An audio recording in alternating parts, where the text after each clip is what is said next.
So right now I am actually on mute on a Zoom meeting. We're like taking notes and stuff. That Zoom meeting for my film class that's going on right now. It's nine, what is it, 9:09. I'm at school right now. So they told me that they're assigning vlogs every 2 weeks. So now it's a requirement for me to upload more.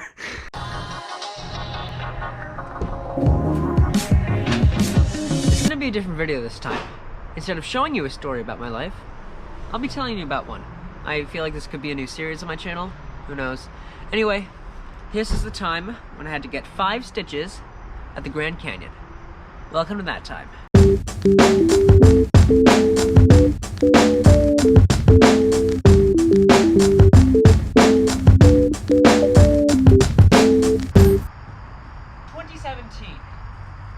Fidget spinners were a thing.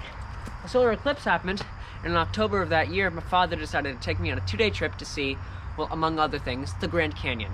Believe it or not, I actually have footage from this. I used to upload onto an old channel called Dero, and that's where I uploaded this vlog, but please don't watch it. Great, now that I've said that, all of you guys can go watch it. We took the flight at about early evening, and we arrived at what felt like midnight because of jet lag. It's kind of funny to think that was obscenely late back then. Feels like it's midnight, so man, I'm tired. Side note, I was addicted to Undertale at the time.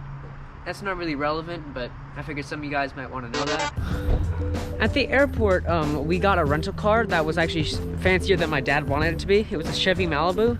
This is important later. We found a motel, and in the morning, we drove. We drove almost uninterrupted for hours. It was actually really cool. We were going like 95 miles an hour on this like just barren desert highway. It was cool, but finally, we arrived at the Grand Canyon.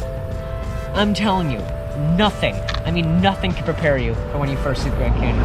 As I mentioned out in this vlog, The pictures really don't do justice to this. Yeah. This is absolutely incredible. and for once, since 7th grade me was right, wow, it's like, you see pictures of it and you think, wow, that's amazing, but it's truly something in real life. We spent the rest of the day hiking like 25% of the way down and then back up. Yeah, it's like really, really deep. And of course, we can't forget the classic Old Life of Nick style shaky time-lapse. And fade transitions. Really? Fade transitions?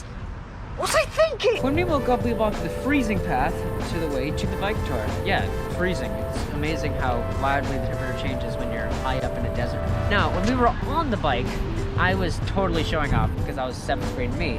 Like, I wasn't doing bike tricks per se, but I was doing stuff like this, or this. The irony is that that's not even how I hurt myself. Now, after the taking of this shot right here, I did probably one of the dumbest things I've ever done. Now, I know what you're gonna say, but Nick, you're not dumb. And you're right, I have the biggest brain on planet Earth. But that's not what I'm talking about right now. 7th grade me was, let's say, different. I noticed that when you bump your foot against the front tire like this, it makes like a cooler, like satisfying sound. So I stuck my entire foot in there. Little physics lesson.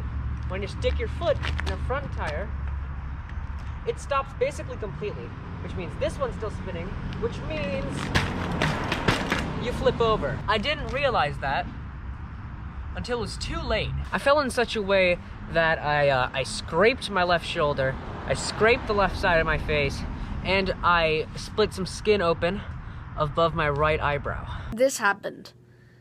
Doesn't look like I had a good time now. If you look closely, you can still see the scar. Needless to say, we stopped the tour. The tour guide, whose name is Chuck, he drove us all back to the clinic, which I'm sure is just protocol. But the problem is, the one day I get hurt, of course, the clinic is not open because it's a Sunday after Memorial Day. Yeah. So me and my dad, who had just aged 10 years from this experience, went back to our rental car to drive to Flagstaff, which is half an hour away.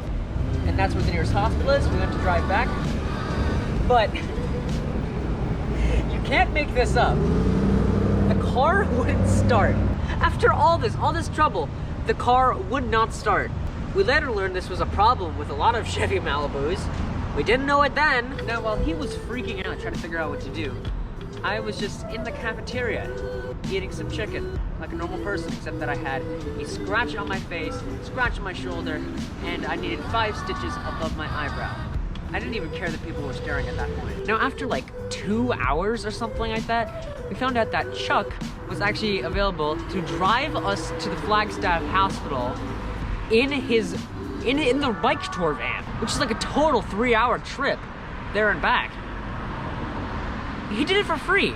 He did it for nothing. Drove us all the way there. But our bike tour guide offered to drive us in his van for like all the way to 75 miles, and took 3 hours for him to get to there and back.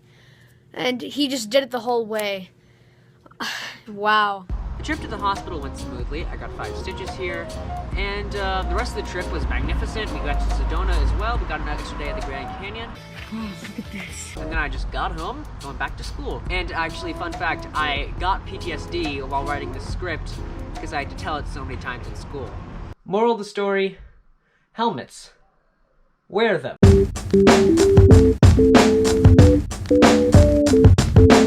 So that was the first episode of this possible series. Let me know if you guys enjoyed it in the comments, if you hated it. Also, please let me know. I won't do any more of these. And yeah, that's about it. Thank you guys for watching. Hope you have a great day. Bye!